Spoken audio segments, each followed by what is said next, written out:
aqui novamente. Com vocês. Complicado é estar aqui onde eu estou novamente. Mas glória a Deus. Peço perdão já logo antes de começar. Meus olhos não sei se ainda estão vermelhos, mas volta e meia a conjuntivite alérgica ataca. E nesses dias estava ardendo, coçando muito, meio que inchado, meio que lacrimejado. Então, já vou pedindo perdão aí, porque tem gente que pensa que eu estou dormindo o tempo todo. Eita, acordou agora. Hoje mesmo eu cheguei, fui lanchar à tarde, fui à padaria comprar alguma coisa, lá no comércio, lá perto onde eu trabalho.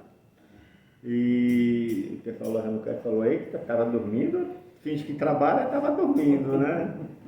De tanto inchado que estava o olho. Mas eu acho que agora já está mais tranquilo. Amém. Vamos nós para Êxodo 4, de 2 a 4.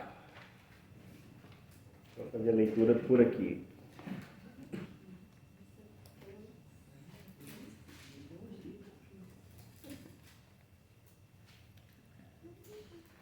Aleluia. Posso? Posso?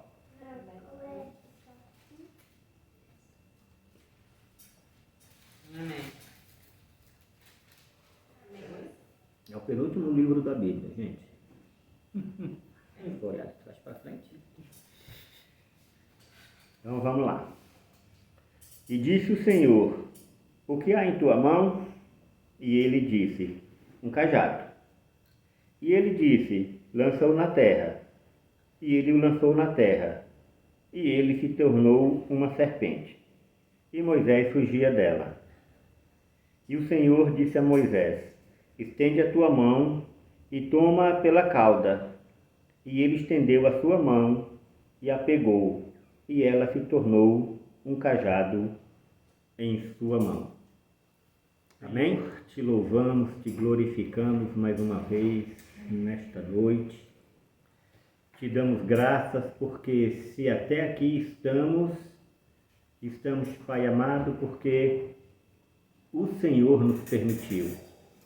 E diante dessa permissão, te louvamos e te glorificamos com a nossa vida, com o nosso respirar, com o nosso serviço e com a nossa confiança, que declaramos que o Senhor é o nosso Deus, é aquele que nos guia, é aquele que cuida e é aquele, Pai amado, que está sempre ao nosso lado, impedindo que os nossos pés andem por caminhos tortuosos.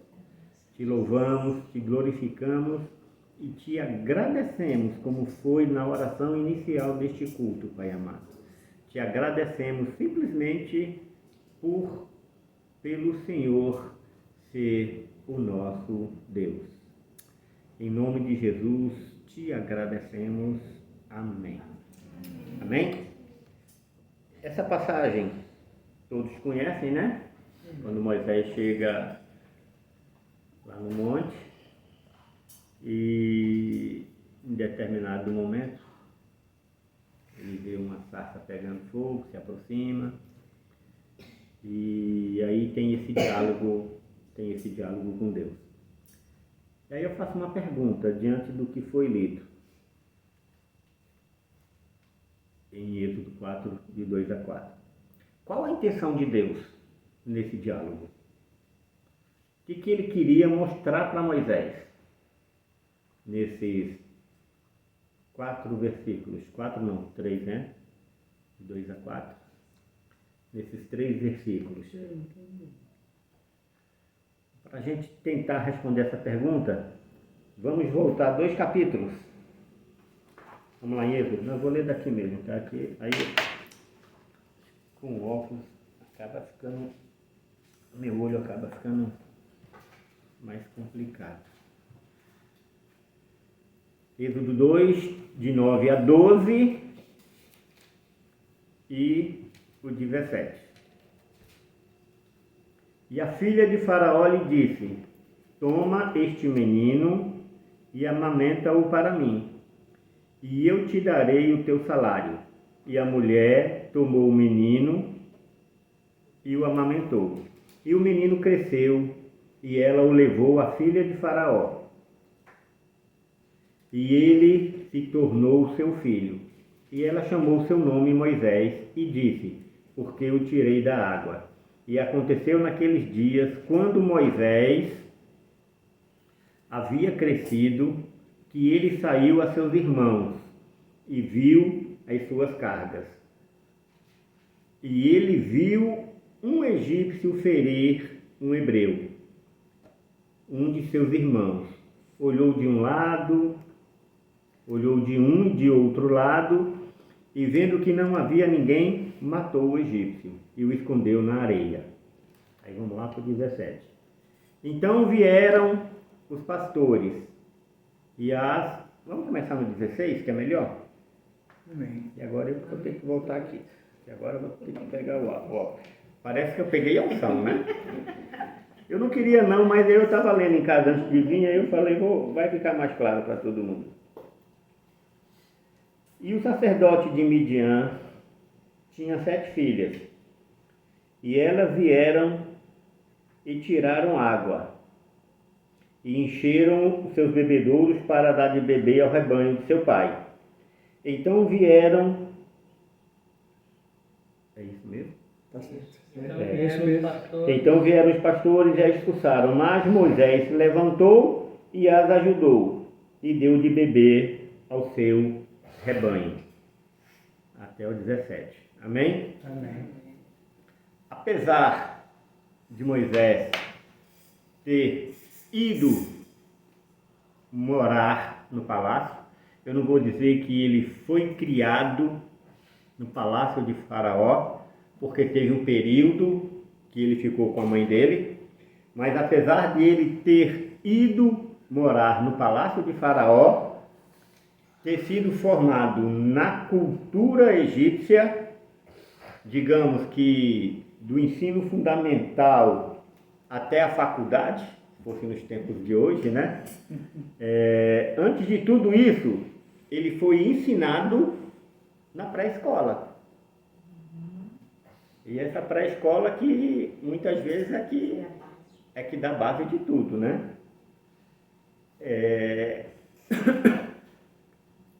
Na pré-escola de quem? Na pré-escola dos hebreus, né? O que fez, isso aí fez toda a diferença. Essa pré-escola fez toda a diferença. Se a gente observar o versículo 11 de Êxodo 2, vai dizer: e aconteceu naqueles dias, quando Moisés havia crescido, que ele saiu a seus irmãos e viu as suas cargas. Ele saiu a seus irmãos. Se a gente fizer essa leitura,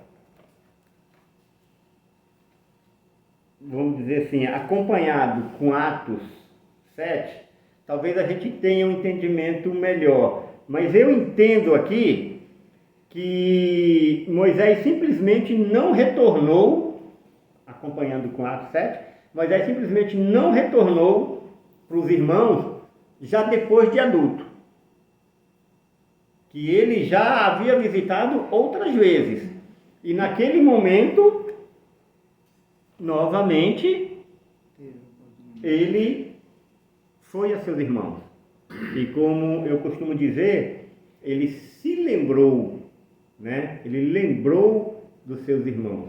E aí até ele não lembrou no sentido de que havia anos que não ia, tipo como José ficou lá no Egito, anos e anos separado da sua família, dos seus irmãos, e quando viu, sabemos a história, mas não é esse o caso.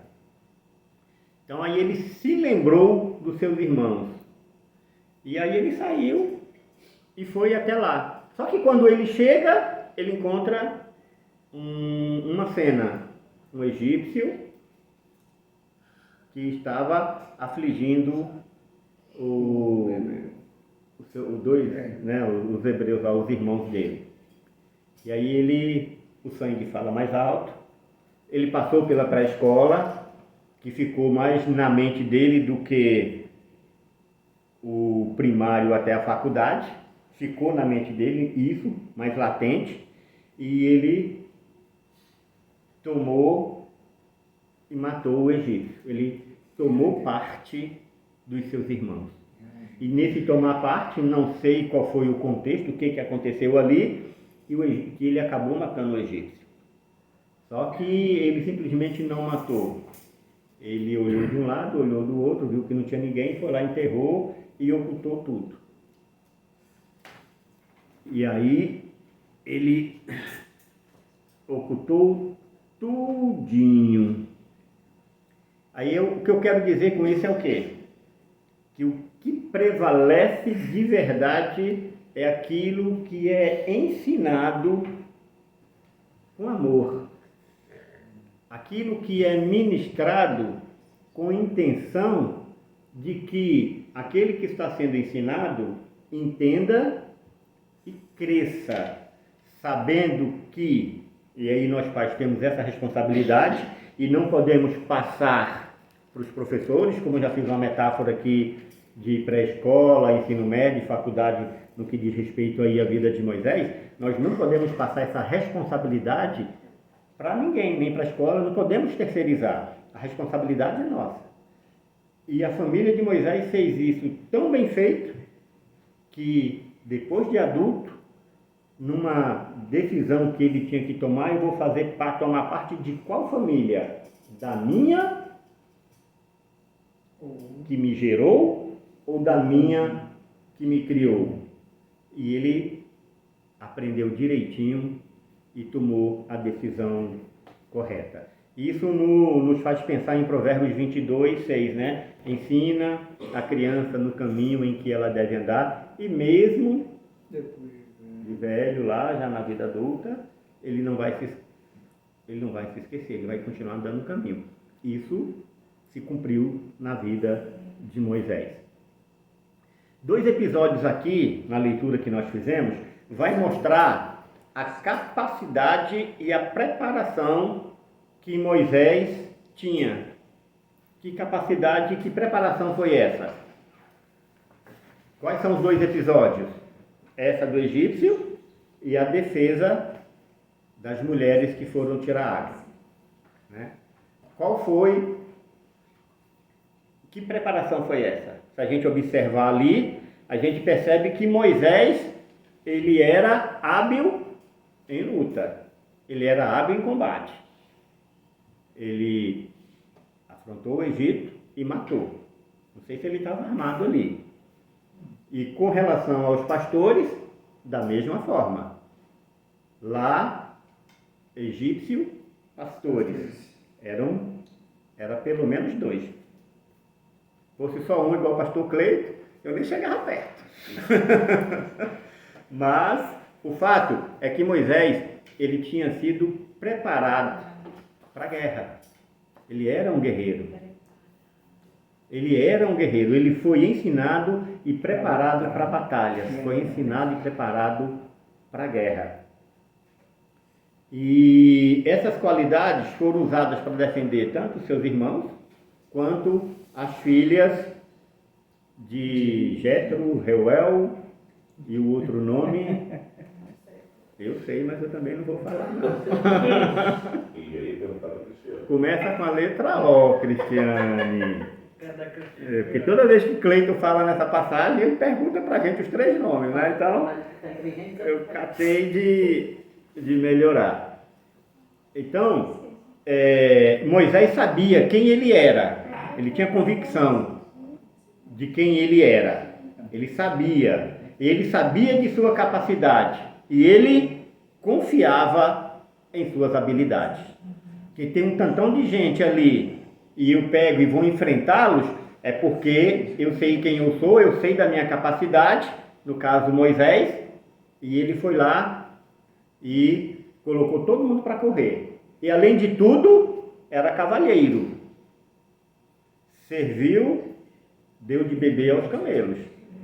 O que eu acho interessante aqui nessa passagem, esses pastores, eles eram muito mau caráter. Eles esperavam elas virem, encher os bebedouros, depois que elas enchiam, eles vinham para poder colocá-las para correr e beber da água. Nem trabalho eles queriam ter. Aproveitou do trabalho mesmo. Era muito mau caráter.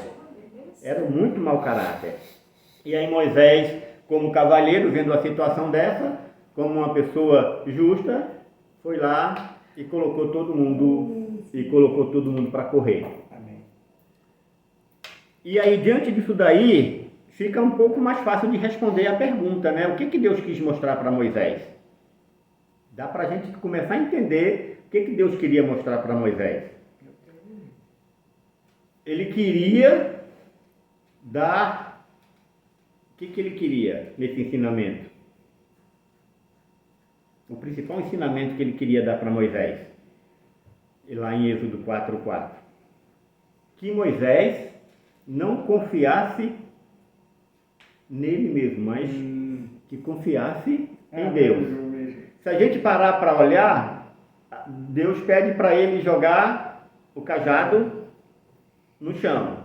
O cajado se torna numa serpente, né? Numa cobra. E Deus manda ele pegar a cobra. E não manda pegar por qualquer lugar. Manda pegar pela cauda. O que acontece se a gente for pegar uma serpente pela cauda? Ela vira e pica. Então é perigoso. Então o que Deus estava querendo falar para Moisés? Confia em mim. Vá lá e pegue pela cauda. Eu não sei se vocês gostam, mas de vez em quando eu gosto de ver alguns programas, Caçadores de Piton e outros programas por aí. Eles vão pegar as pitons e outros tipos de cobra de outros programas, puxam pela cauda, dependendo do local, e dão uma puxada e já solta, porque ela já vem para poder picar. Eu também assisto. Mas, se é uma cobra que não é venenosa, só vai sentir a dor. Mas se é venenosa, pode levar à morte, né? A morte. Então, só vai pegar a serpente pela cauda, se Deus mandar. Se Deus não mandar, ninguém é louco de pegar uma serpente ainda mais venenosa pela cauda. Até porque nem todos nós vamos saber quando uma é ou quando uma não é venenosa. Eu estou entendendo. Né? Então, Deus mostrou a Moisés que por onde quer que ele o enviar, a missão que ele lhe der, as tarefas a serem cumpridas, por mais louco que tudo isso fosse, ele teria que obedecer e confiar em Deus. Eita glória! Ele teria que obedecer e confiar em Deus. Agora, confiar em alguém leva tempo. Não leva? Não é fácil, não. Confiar em alguém leva tempo. Às vezes, muito tempo. Verdade. Às vezes, nunca se confia. Conheço pessoas, minha mãe mesmo falava, eu não confio nem na roupa que eu visto. Aliás, fala, né? Porque ainda está viva, graças a Deus. Aleluia. Minha mãe, eu não confio nem na roupa que eu visto, porque ela pode rasgar e me deixar nua. Cansei de ouvir minha mãe falar nisso. Mas o que isso reflete, muitas vezes, nessas pessoas que não confiam em ninguém? Porque, na grande maioria das vezes, já foram traídas. Quem de nós nunca foi traído nessa vida? Naquele momento que você precisava, faltou. E aí, o que eu vou fazer? Então, há momentos em que, por conta disso, você demora, leva tempo, demora e às vezes nem confia. Agora a pergunta é, o que fez Moisés de primeira confiar em Deus? Foi na lata, assim, de primeira. Moisés, joga. Moisés, pega. O que fez Moisés confiar nele de primeira? A formação da pré-escola. Será que foi de primeira mesmo? Mas caminho certo. Exatamente isso. Será que foi de primeira mesmo? Deus simplesmente apareceu e disse: eu sou Deus, confia em mim. Confia em mim. Observa. Se a gente observar o início do versículo 16 de Êxodo 2 e Êxodo 2, 21, 16 e 21, o início do 16 e o fim do 21. O início do 16 diz: o sacerdote de Midian. E o final do 21, quase no final, Moisés consentiu em morar com aquele homem. Aleluia. Isso daí dá para responder. Por quê?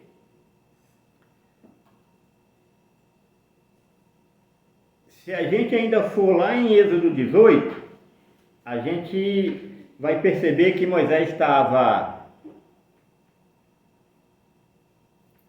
atarefado, assoberbado de ter que julgar tantas causas, e esse sacerdote de Midian, ele chega e dá um conselho para ele. Que conselho foi? Tire alguns e coloca chefes de 1000, chefes de 100, chefes até chegar de 50 e chefes de 10. Então ele deu um conselho para Moisés. Observamos que essa confiança, ela não veio de primeira.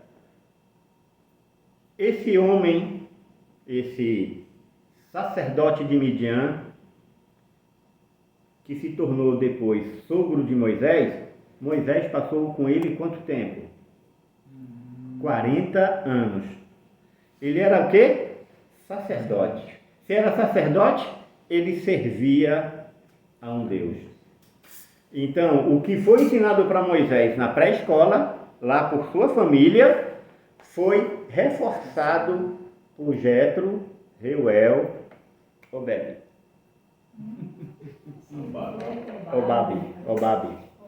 Obabi, errei, troquei. Tem que voltar para a pré-escola.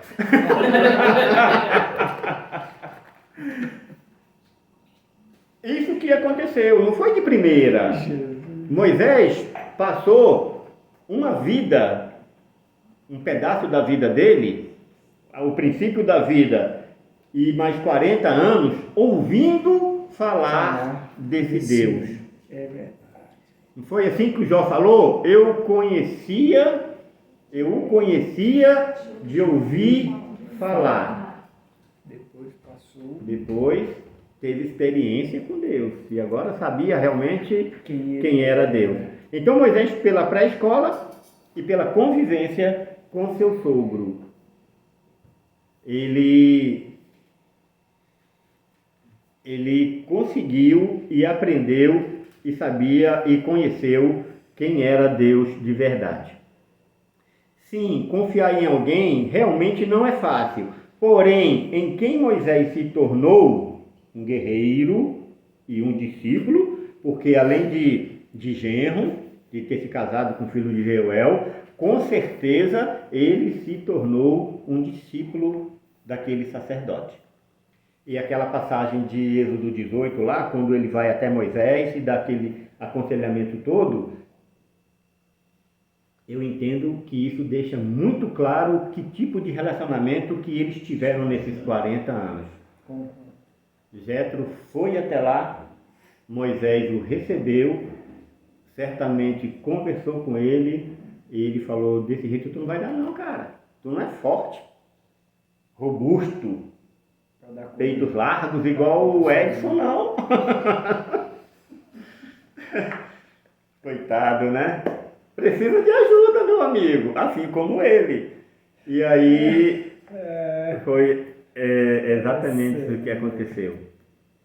Aí o que acontece? Esse processo foi facilitado por esse treinamento. Por quê? Qual que é a coisa peculiar de um soldado? Obediência. Deu-se uma ordem, obedece. Então ele já tinha uma formação de obediência, de obedecer, de saber obedecer. reconheceu a autoridade mandou, obedeceu. Passou 40 anos com Jetro. Jetro falava para ele quem era esse Deus. Esse Deus se apresenta para ele e deu uma ordem, ele obedeceu.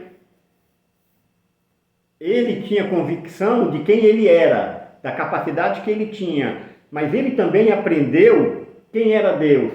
Ele tinha convicção de quem era esse Deus durante esse tempo. Então, quando Deus falou, faça, ele fez, não porque ele simplesmente vou ver o que vai dar.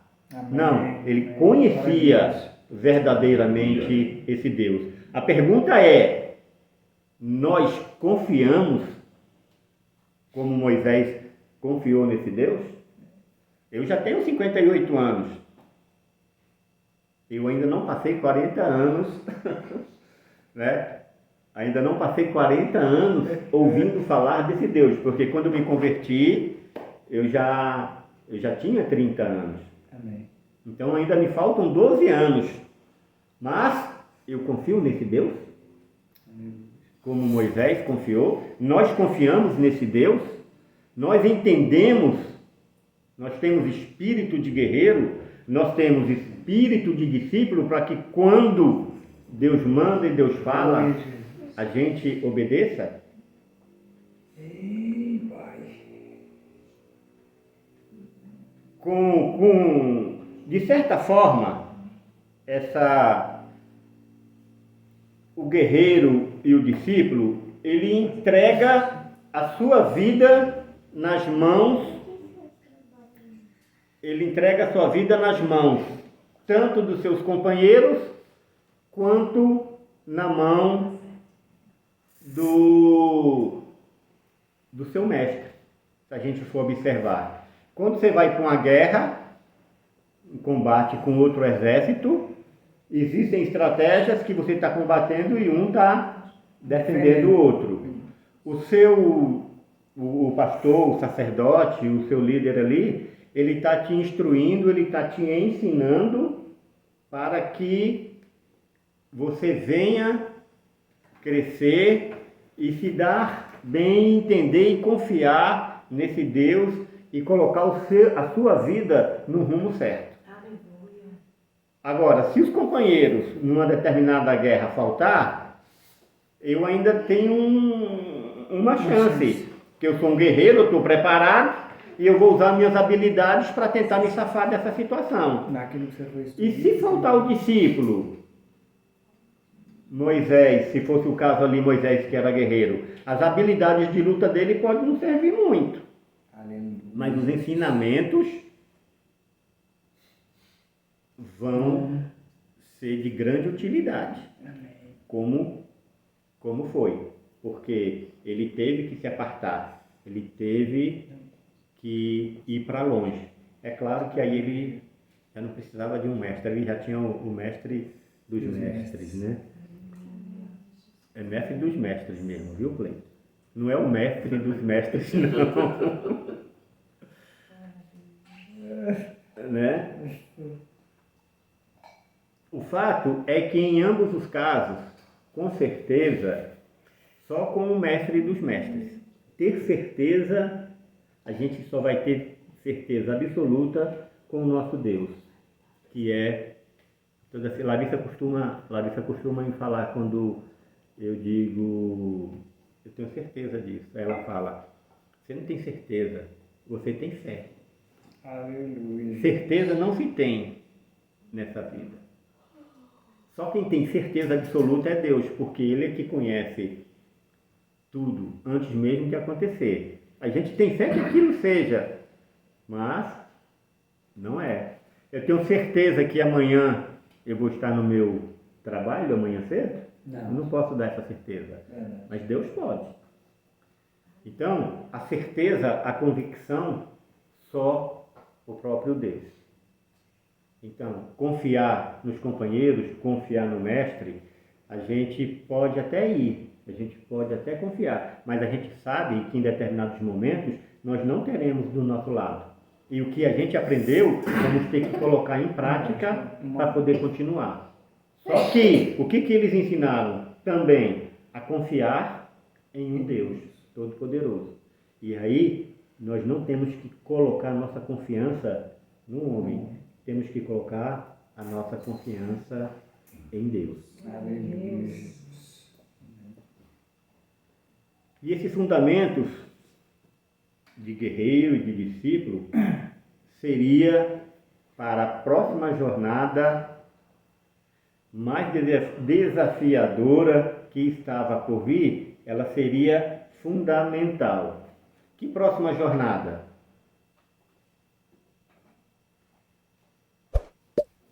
O doutorado.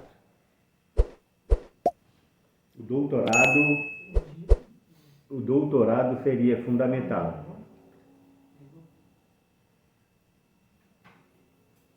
Porque o período em que ele passou em Midian, ali seria, que eu acabei, que me fugiu a memória, seria o período da pós-graduação e o mestrado. O período que ele passou com Jetro.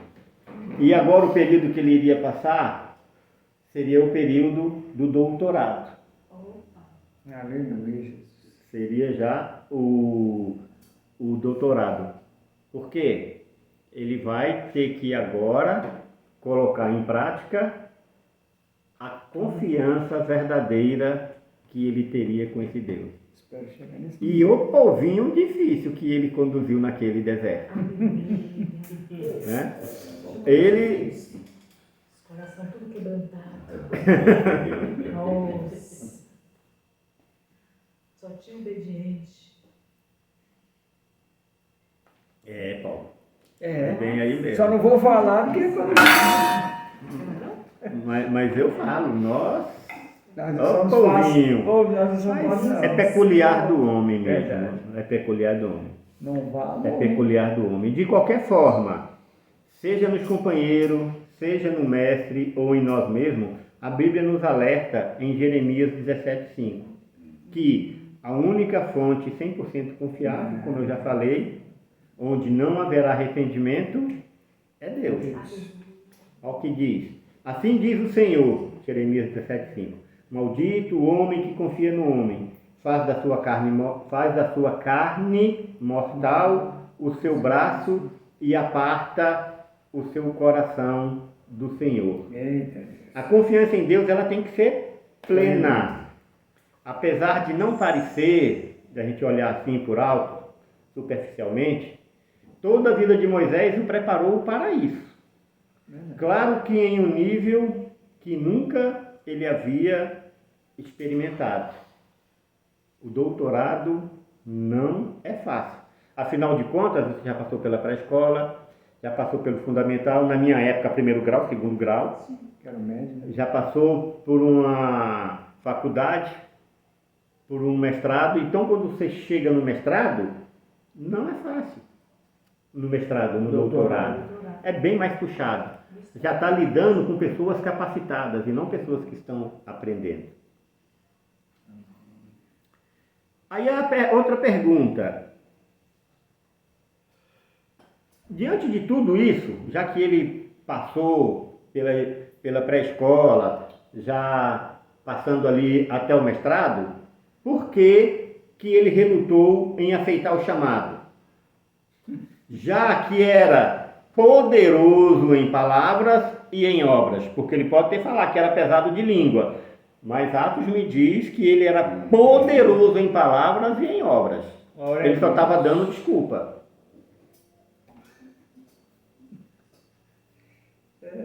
Eu entendo que Moisés conhecia bem o exército egípcio e por não ter mais acesso ao palácio e o conhecimento de suas vulnerabilidades, estaria em desvantagem. Observa que ele foi capaz de pegar a cobra pela cauda. Agora vai lá em Faraó e diz que o meu povo, libertar meu povo. Pera lá, Deus, não faz isso comigo não.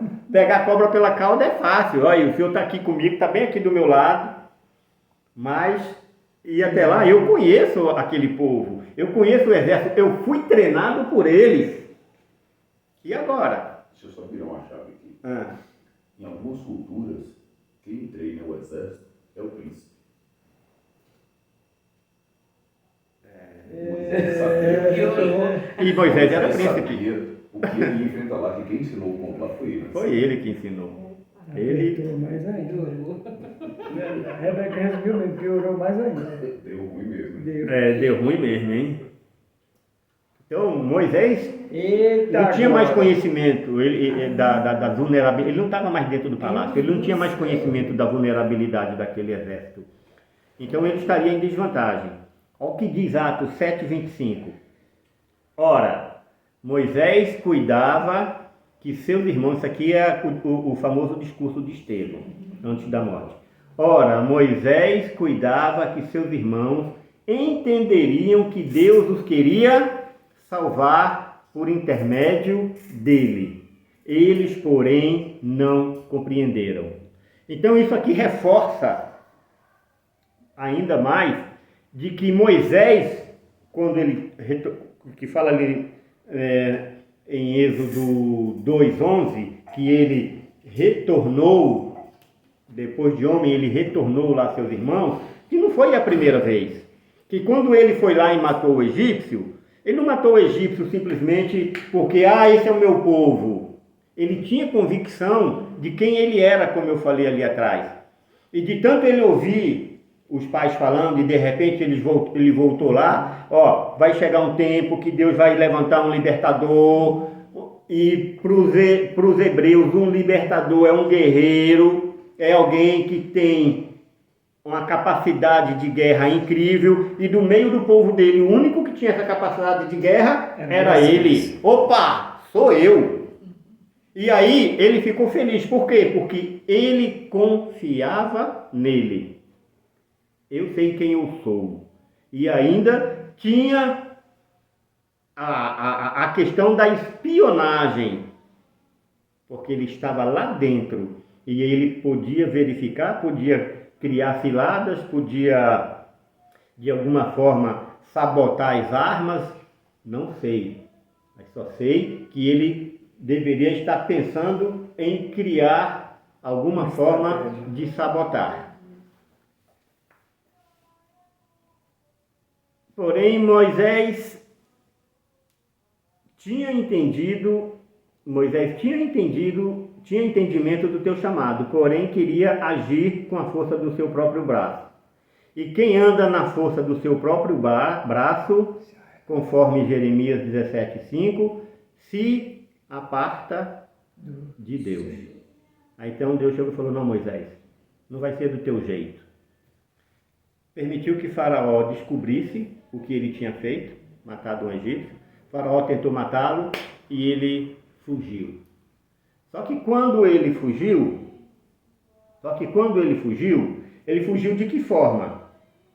Simplesmente ele estava e saiu correndo, saiu sem nada, sem absolutamente nada. Eu acredito que diante da situação, acho que ele já devia andar armado. E na hora que ele soube, ele, como diz lá na Bahia, capou o gato e pulou fora. Se ele saiu sem nada, atravessar aquele deserto, ia ser meio complicado. Sozinho, desarmado, sem comida, sem água. Atravessar o deserto não é fácil. A gente sabe que no deserto tem muitos salteadores. Agora, se ele saiu com a espada, talvez ele tenha saído com um pouco mais de confiança. Eu sei quem eu sou um guerreiro. Sem a espada eu ainda posso até mandar bem, mas com uma espada ninguém me resiste. E aí foi ele.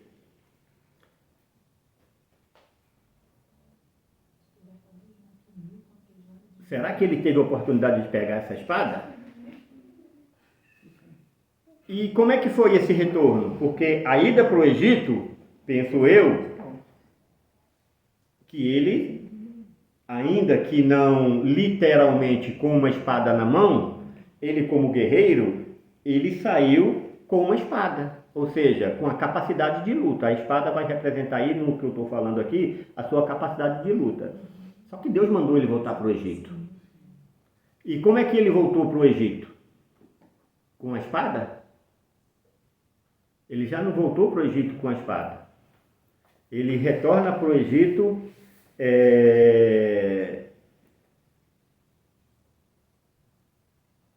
Vai falar? Não?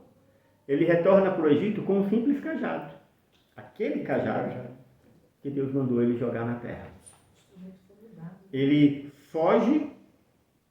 Quando sai do Egito, ele era um guerreiro, poderoso com uma espada na mão. E quando retornou, era um pastor, com um simples cajado na mão. Porém, poderoso no Senhor dos Exércitos. Ele achava que ele era poderoso com uma espada, mas depois ele reconheceu que com a espada ele não era nada. Poderoso mesmo era o Senhor dos Exércitos, que o capacitou para poder retornar ao Egito, que ele teve medo quando Deus o mandou, porque ele conhecia o exército, mas ele foi com apenas um cajado na mão. Ou seja, com o poder de Deus e não com o poder de um exército, né? Da representação de um país, de um governo. Vejamos assim. A espada e o cajado. Vamos ver algumas características deles. A espada escraviza. O cajado liberta. A espada intimida e oprime. O cajado aproxima e transmite amor. A espada tira vidas.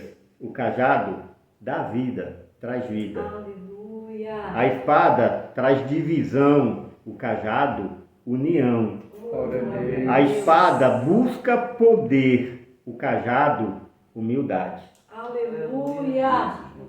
Característica do cajado. 3 características específicas do cajado, dentre outras. Autoridade, responsabilidade e direcionamento. A autoridade, ela é reconhecida por todos, não por imposição. Quem impõe é a espada, mas por respeito, porque ele é conquistado, ou ele é dado pelo próprio Deus. Dependendo daquilo, de como você vai atribuir as tarefas que lhe foram entregues. Então, a autoridade, ela é reconhecida por todos, mas por respeito e não por imposição. A responsabilidade. O cajado, característica do cajado. O cajado indica um trabalho, um ofício. Quem o porta tem tarefas específicas. No caso de Moisés, libertar o povo do jugo da escravidão. E o outro é o direcionamento. O cajado indica direção e conduz o caminho correto. No caso de Moisés, conduzir um povo abençoado, não apenas para uma terra prometida, mas para a presença de um Deus vivo. A presença do seu Deus. E se alguém, no meio desse caminho aí, tentar se perder, tentar fazer um bezerro de ouro, se lembrar dos manjares lá do Egito, aí o cajado vai servir para trazer esse povo de volta. Cajado nele. Sabemos que a vida de Moisés foi marcada, aqui falando, por 3 processos. O primeiro no Egito, o segundo em Midian e o terceiro no deserto. Em cada um deles lhe foi dado um instrumento nesses 3 processos. O primeiro processo no Egito, uma espada. O segundo, um cajado. E o terceiro?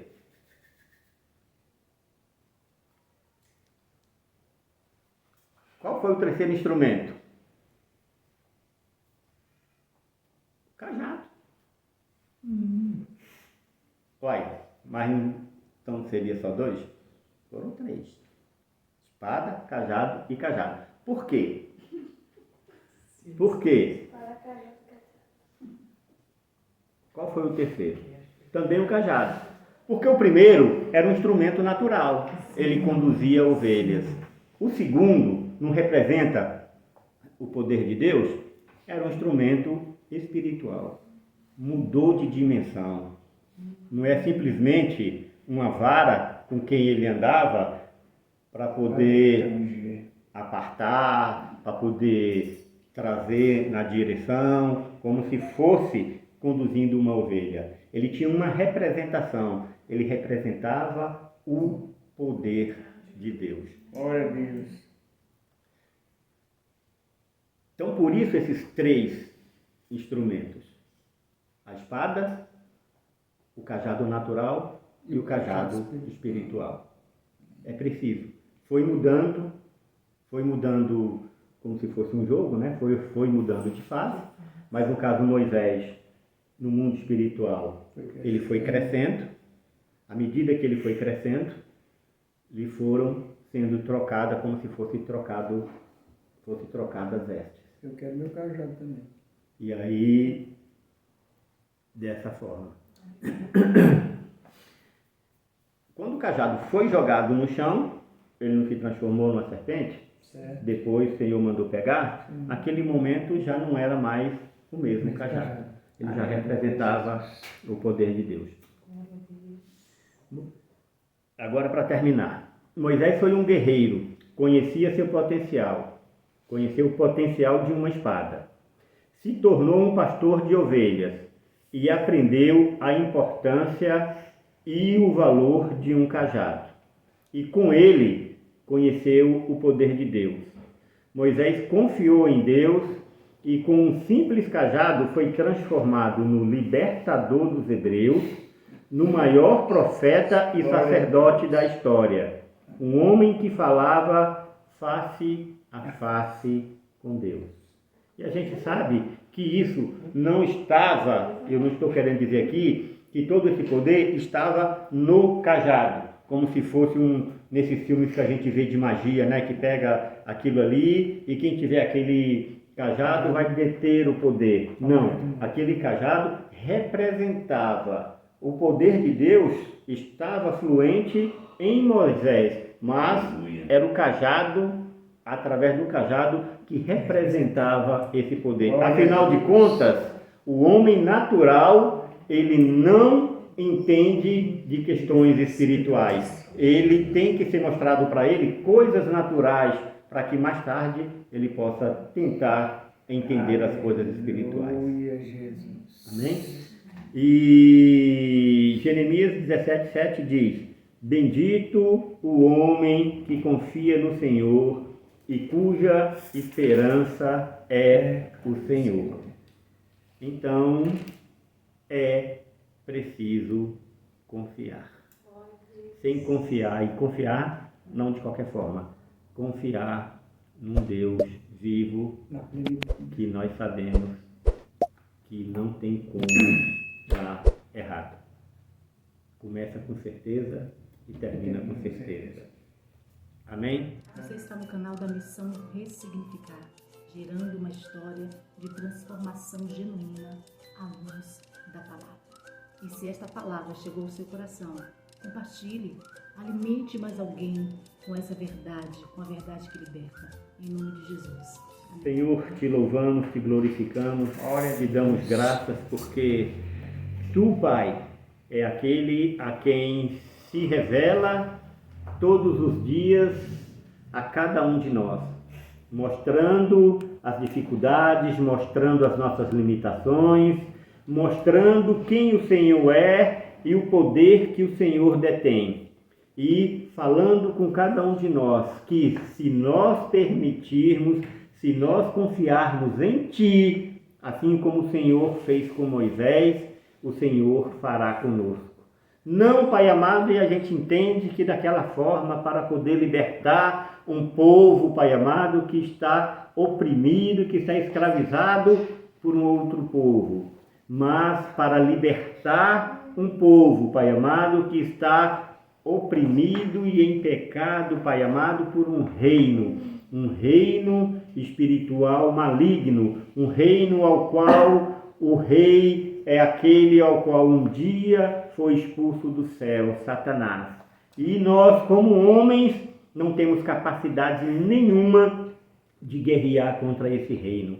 Mas se verdadeiramente entregarmos a nossa vida, confiarmos em Ti, Senhor amado, seremos capazes de entrar em qualquer ambiente, em qualquer esfera, Pai amado, e desfazer os males que este reino tem feito neste mundo. É bem verdade que muitos vão dizer que este mundo jaz no maligno, mas a Tua palavra também diz que a nossa fé venceu, Pai amado, este mundo. E fé, não simplesmente de fé, no que diz respeito a ter entendimento, a ter certeza nas coisas, mas a fé em Ti, que assim como o Senhor entregou o poder a Moisés, através de Cristo, que foi crucificado, que foi morto, que deu a sua vida, através daquele momento, Pai amado, o Senhor nos concedeu esse cajado, Pai amado, para que através do sangue de Cristo a gente seja capaz de desbaratar, Pai amado, as forças malignas e libertar, Senhor Jesus, aqueles que estão oprimidos. Sim, Pai amado, não por nossa força, mas pelo sangue do Teu Filho Jesus Cristo, que é o que nos concede, Pai amado, a capacitação. E para isso nós temos que entender, temos que confiar, temos que deixar, Pai amado, o pecado de lado e colocarmos a nossa vida, entregar nas Tuas mãos. E só assim o Senhor poderá nos conduzir e nos usar.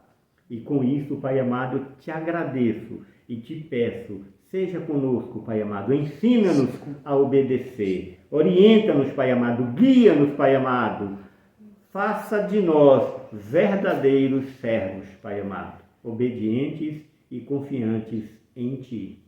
Em nome de Jesus, amém.